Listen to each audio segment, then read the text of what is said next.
Magandang araw mga bay. Panibagong episode na naman sa ating paglaban ng bata sa buhay. Solo time pa rin ako mga bay. Bali, 2 araw ito mga bay na pakikipagsapalaran sa dagat. Solo time pa rin ako mga bay. At nakachamba tayo ng mga mamaw na blessing. Kaya tara, samahan niyo ako para sa mga kaganapan sa aking pamana sa araw na ito. Let's go! Magandang araw mga bay. Nandito na naman ako sa laot. Nakikipagsapalaran at magbabaka sakali na meron tayong mahuli. Siyempre para meron tayong may lagay sa pagkinan. Alright, solo tayo pa rin mga bay. At patuloy sa paglaban ng bata sa buhay. Siyempre, prepare lang mga bay. Tapos straight down siya na. Let's go!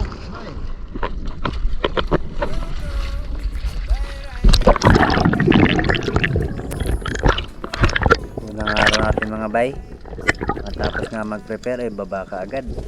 At siyempre nagsagawa agad ako ng ating unang pag-dive sa araw na ito. Medyo mababaw lang yung area mga bay, kaya ito na yung aking naging warm-up dive. Pinili ko lang yung ledge ng bahura. Baka sakaling merong umaligid na predator. At isang good size na Harlequin Sweetlip ang umagaw na aking atensyon, kaya kukunin na natin to.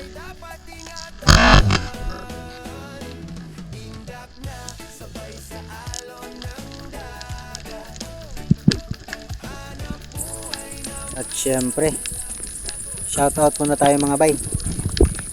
Shoutout kay Kasalon TV. Alright, maraming salamat bay sa Thank you Lord. suporta at panonood sa aking mga video.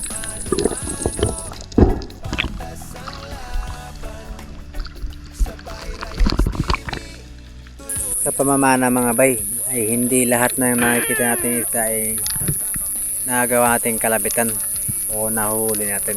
Kagaya nito, napakailak ng coral trout na yun. Wala tayong dalang flashlight mga bay, kaya hindi natin magawang silipin sa butas na kanyang pinasukan. Kaya hayaan na lang muna natin. At sa pangalawang pagkakataon mga bay, coral trout ulit. At ganun pa din ay mahila pa din.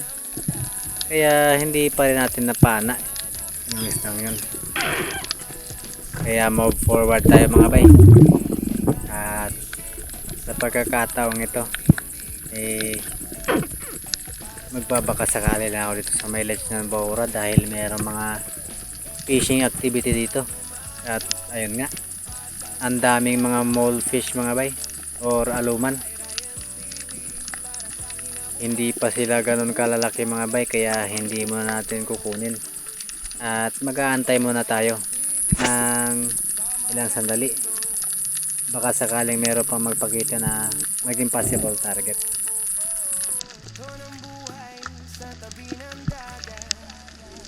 Sa ilalim ng araw, bangka ay umahanda. Pitpit ang panak, mano-mano ang laban.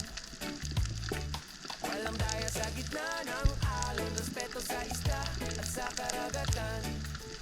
Pawis ang puhunan, sipag ang baon, para sa pamilya tuloy ang pagbangon. Lumaban ng pag-ibigan, buhay at dagat ay dapat ingatan. Ayun nga mga bay, yellow spotted rabbit fish ang atin napiling kalabitan sa area na to. Gawa niya pang may sabit yung ating line sa ilalim mga bay, kaya hindi ito napilit. Resurface na ako para makapag-ipon ulit ng hangin at makapagsagawa ng retrieval.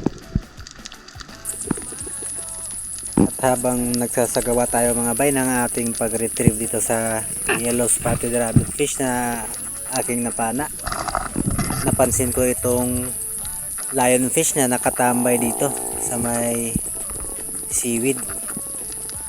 Napakakalmado lang ng isda mga bay, pero napakadelikado ng isdang yan dahil nagiging aggressive yan kapag ka napoprovoke. Kaya mas pinili ko na hindi siya ma-istorbo sa kanyang napakakalmadong pagtambay doon sa may ledge ng bahura.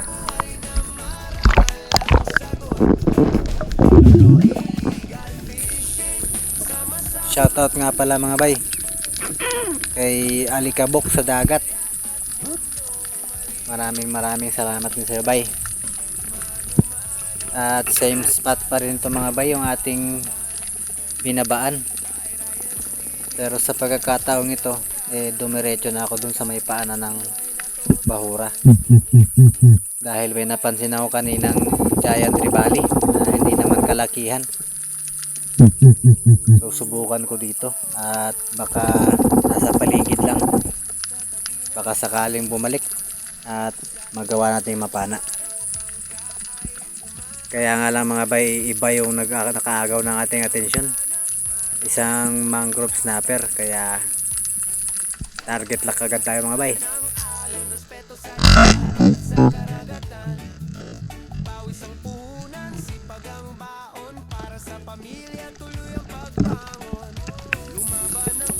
Siyempre, ang ating pagkalabit na yun ay para kay Sir Eduardo Yunson. Shout out to sir. Enjoy lang kayo sa panonood.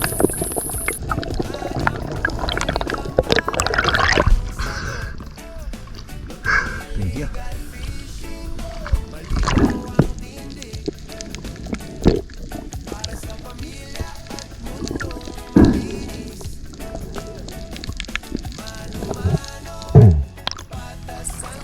Siguradong masaya na naman ito. Si Fish is my hobby official from Binangonan, Rizal.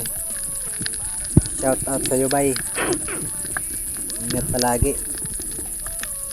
After natin ma-secure yung isda, nag-drop kagad tayo mga bay.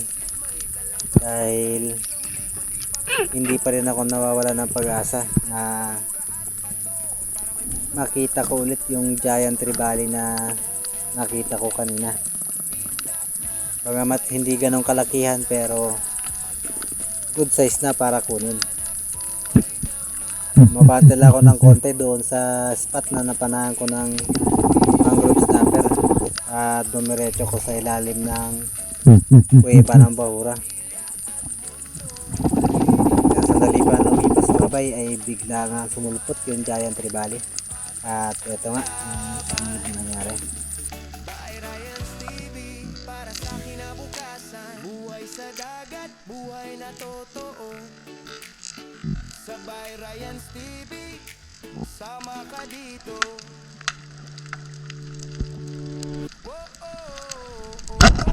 Doon ang buhay sa tabi ng Sa pool mga bay, bali long range yung ating ginawang pagpana. Hindi ko na halos makita yung isda, pero tinandaan ko lang yung kanyang posisyon at saka ako kinalabitan. At sa awa ng Diyos ay tinamaan naman. Siyempre, ang tirang yun ay para kay Ma'am Rosana Villa Hermosa ng Davao City. Shout out sa iyo ma'am. Si Ma'am Rosana ay isa sa mga palaging nanonood at sumusuporta sa ating mga video. Maraming salamat sa iyo ma'am.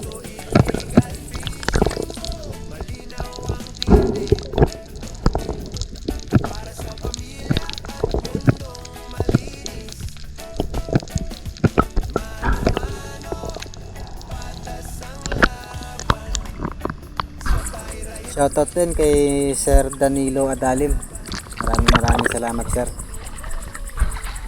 Matapos ko nga ma-secure yung isda mga bay, bumalik na ako sa bangka. Dahil plano ko nang lumipat ng spot. Malapit kasi sa tabi yung unang spot nating pinagdaiban at pahibas na. Medyo lumalabo na yung area. Kaya lipat tayo ng spot at diretso tayo doon sa area kung saan madalas tayo makapana ng mga mamaw na giant trevally.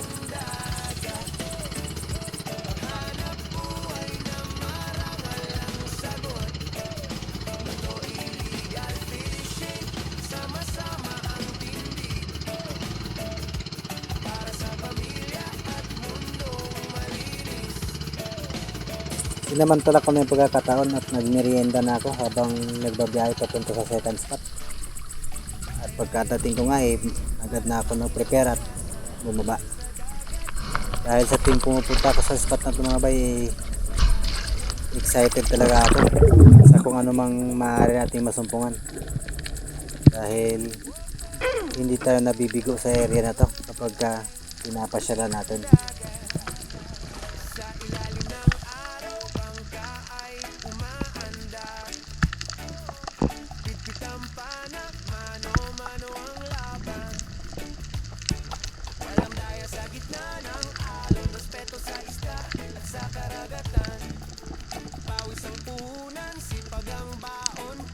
Pamilya tuloy ang pagbangon.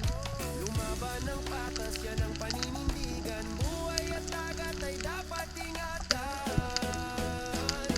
Tindak na sabay sa alon ng dagat.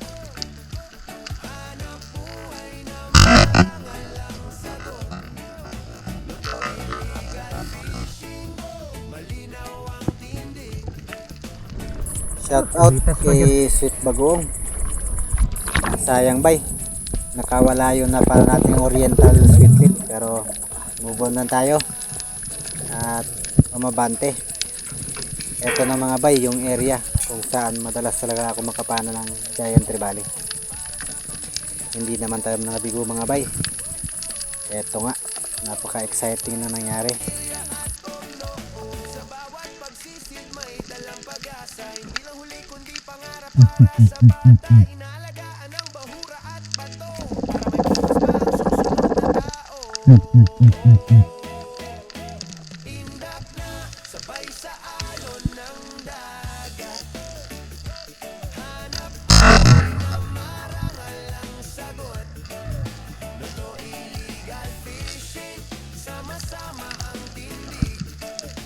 Hindi na fatal yung tama mga bay. Nakagalaw pa rin yung isda at nagawa niyang isabit yung ating shop doon sa ilalim. Kaya aantayin ko lang muna ng manghina ito. Saka ko i-retrieve. Kaya ngayon shoutout muna tayo kay Sir Leopoldo Orsal. Thank you, Lord. At sa kanyang asawa na si Ma'am Marilu Orsal from Quezon City. Maraming salamat po sa inyong pagsuporta at panonood sa aking mga video. Retrieval na ito mga bay ng ating napanang giant trevally. Hindi ganun kalaki mga bay, range lang ito ng 5 kilos on scale, pero it's na malaking blessing na ito mga bay para sa akin. Unan sipag ang baon para sa pamilya tuloy ang pagbangon. Lumaban ng patas, yan ang paninindigan. Buhay at dagat ay dapat ingatan.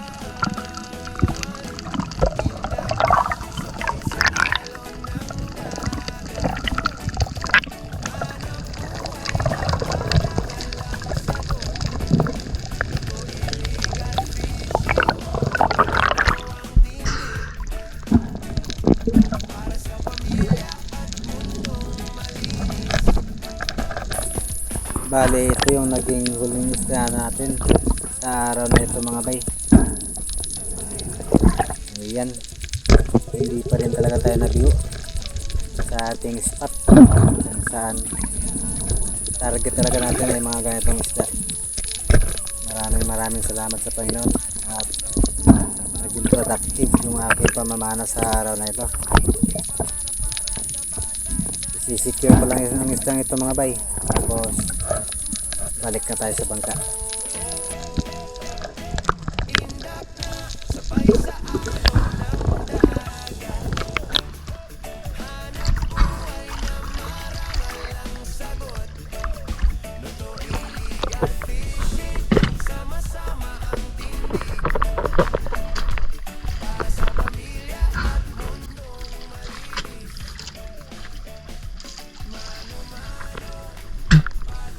Uwi na tayo mga bay. Tapos na, ayan o. Madilim na naman tayo makarating. Kahapon, inabot na tayo ng dilim sa pagpauwi. Dahil nakahuli rin ako na mamsa kahapon. 8 kilo. Kaya lang di ko na kuha ng video kasi lalobat na yung camera.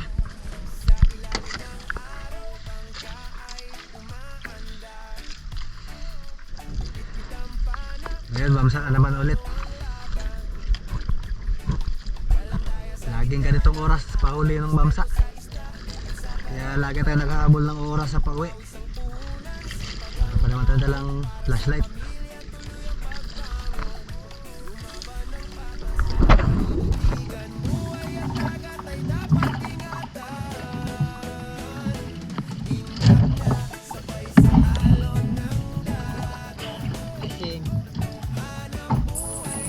Kumita rin tayo mga bay ng 1,200 sa araw na ito. Goods na. Let's go! Para sa pangalawang araw mga bay ng pagbabakasakali natin at paglaban ng bata sa buhay. Bali, kapag warm up na ako sa medyo mababaw kanina, kaya diretso na ako dito sa area kung saan madalas makapana ako ng mangrove snapper. Mga panahon na wala pa tayong nagagamit na camera. Ito ay dahan-dahan na ako mga bay at hindi naman tayo nabigo. Meron na nakatambay. Kaya nga lang hindi ko inaasahan na ang susunod na mangyayari at hindi ko lubos maisip kung paano nangyari.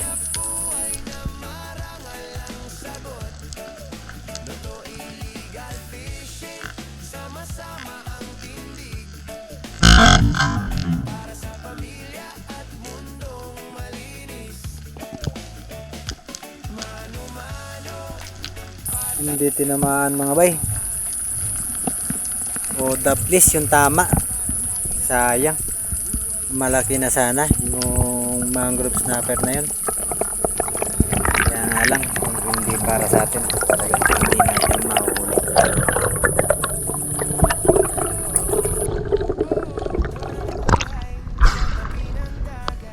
Ay! Nako! Bihira talaga.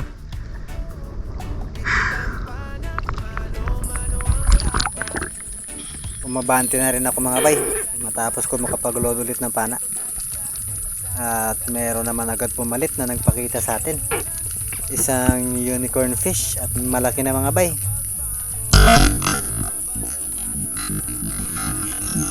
At ayan, at tinamaan din naman. Medyo alanganin nga lang yung tama pero malaki na yung chance na mahuli natin yung isang to dahil napakakunat ng balat nito mga bay.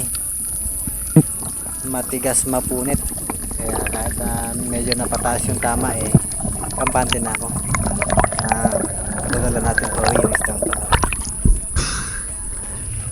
Nagawa niya nga lang may sabit kaya nagsagawa ako ng retrieval para makuha natin yung isang.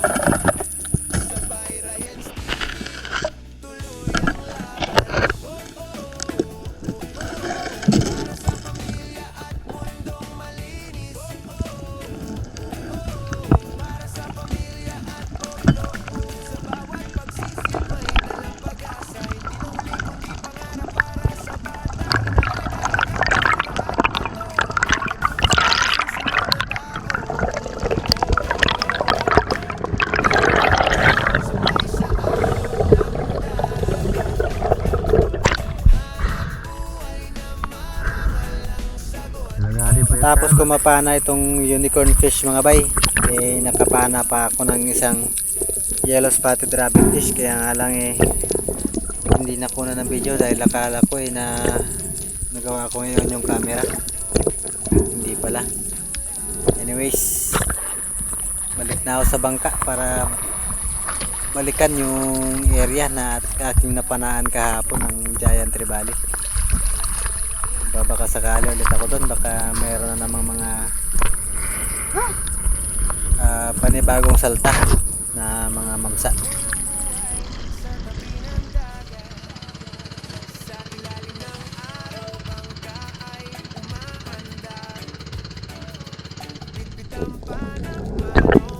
Nasa area na mga bay at agad akong lumusong dahil medyo hapon na kaya wala tayong sasayangin na oras.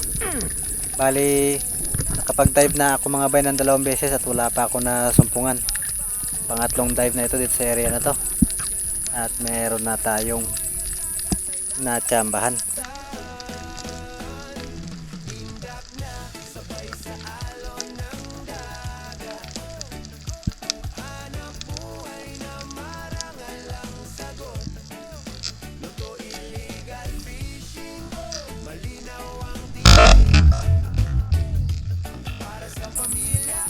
Nakipagtaguan pa sa atin yung isda mga bay. Buti na lang nagawa pa natin mapana. Napakalakas talaga ng isda to. Pinaiyak niya ang lubid sa paghila pa ilalim.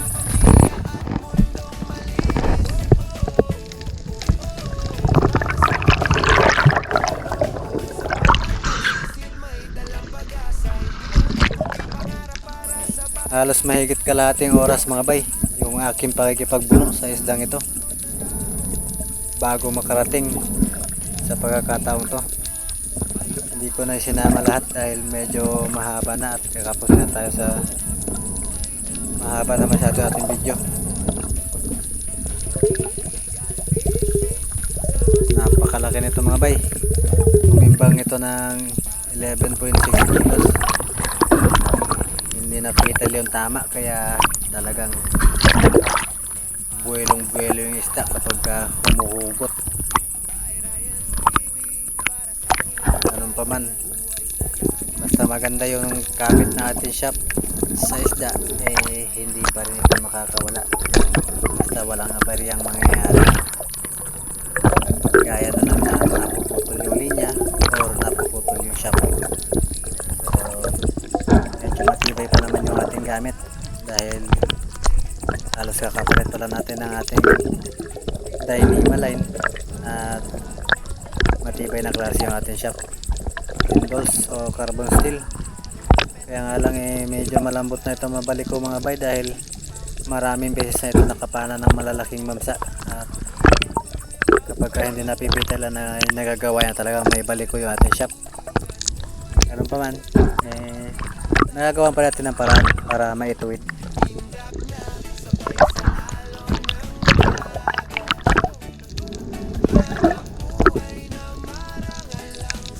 Siyempre, shout out kay Sir Santi Roldan, number 25.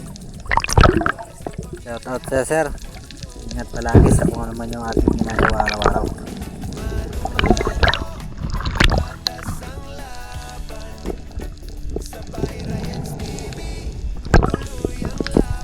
Secure ko na yung una natin na panang mamsa mga bay. Eto, bumalik ako sa spot na yung ating napanaan at meron ulit na nag-aantay sa atin mga bay.